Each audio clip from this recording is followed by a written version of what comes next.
Good morning, everybody. Another beautiful day here at Soulfire Farm. I'm just gonna go for a walk here along the trail system with Gus, and I thought I'll take you with me.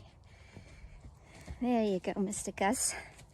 So I have heard a theme this week that I thought I would address. It's a pretty important one. Can my horse do something? Can't my horse do something, or won't he do something? And is it important, and what to do about it, right? So when we're saying my horse can't do something, then we're acknowledging that our horse is not capable, is not able of doing a task. When we're saying my horse won't do something, then we're making the assumption that our horse doesn't want to do the task, but knows how to. And yes, exactly. And so in my opinion, this goes right along with the fact that we're saying our horse is right brain, or left brain, right? The left brain horse, we generally say they can do things, but they don't want to do things because they're lazy, because they're stubborn, because they're dull, and we're giving the horse a lot of negative adjectives, right? Trying to describe what they are about.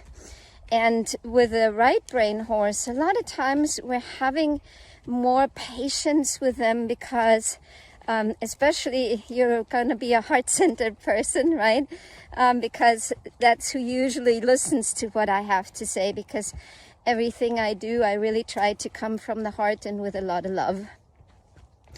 And so with the right brain horse, we often have more patience because we're willing to explain them things, because we say, well, you know, he can't do it. He's worried, he's afraid, he's tense, he's tight, right? So in my opinion, whenever our horse doesn't want to follow our ideas, our suggestions, the horse is bracing against what we're trying to do in some shape or form.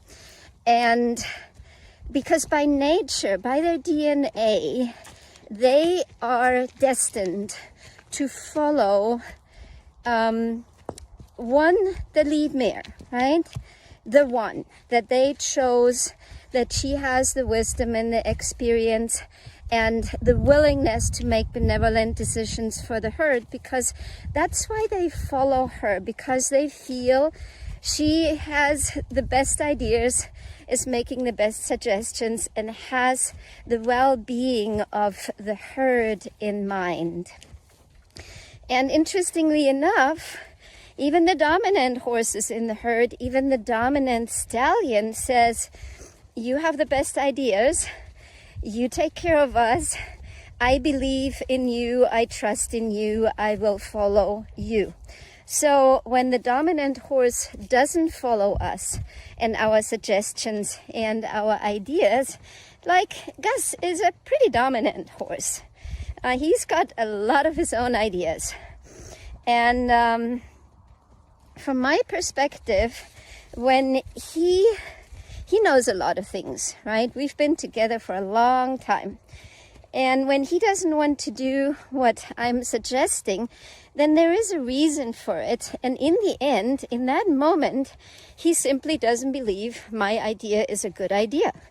And I can argue about that, right? And I can say, well, I think my idea is a good idea and you better need to do what I tell you to. Or I listen to him and I look at myself, right? How do I show up? How do I ask? What do I ask? Can I potentially break it down into smaller steps so he can say yes? In my relationship restart program, the 8-week program that I call Confidence for Horse and Human, I talk about that we want to come from a perspective that we're asking for things where we are 80% sure that our horse will say yes, right? The split moment you're saying, oh, let's try and see how it works. That's a bad idea, because your intention and your, not your intention, your oh goodness, what's the word? Your intuition. There you go. Your intuition already tells you there is a chance that your horse will not do it, right? And then we're setting ourselves and our horse up for failure when we're at least having a doubt, right? Because as soon as we have a doubt, we will actually not show up as the lead anymore, because we're doubting ourselves, we're doubting the outcome. So in the end, whether you feel that your horse won't or can do something, in the end it comes back to who you are, how you show up, how you ask, and what you want to accomplish. In my workshop webinar, the 4 mistakes of natural horsemanship and what to do instead in order to create real, genuine, true connection with your horse and to keep your horse from engaging in self-preservation and self-protection, I talked about the idea that who we are and what we ask, right, is important. And there are simply some things that our horse should not allow us to do or ask for because they're not horse friendly. There's so many sports that are not horse friendly, and it is unfair of us humans to ask the horse to participate in it, right? So the things that we can do together where our horse joyfully participates, right? And where our horse sees us as the lead. Like Gus here is happy to walk with me right now. He's licking and chewing and his head is, below his withers, and he is just happy to walk with me here on the trail. And that's, looks like a super simple task, but in the end, I show up as the lead, and guess what? I am bringing him to the water. He was way out in on the trail system, and so I am walking with him up front. I just cleaned the water trough, and I'm walking up front with him. There's a naughty fly on my face. And I'm bringing him to the water, something that the lead would do, right? So next time you are with your horse, kind of think about that. What is my horse currently capable to do, and what is my horse currently willing to do? And if my horse is not willing to do something, why is that? And is it fair of me to ask in the way that I am asking and what I am asking for? So this is my tip for today. Have a wonderful weekend.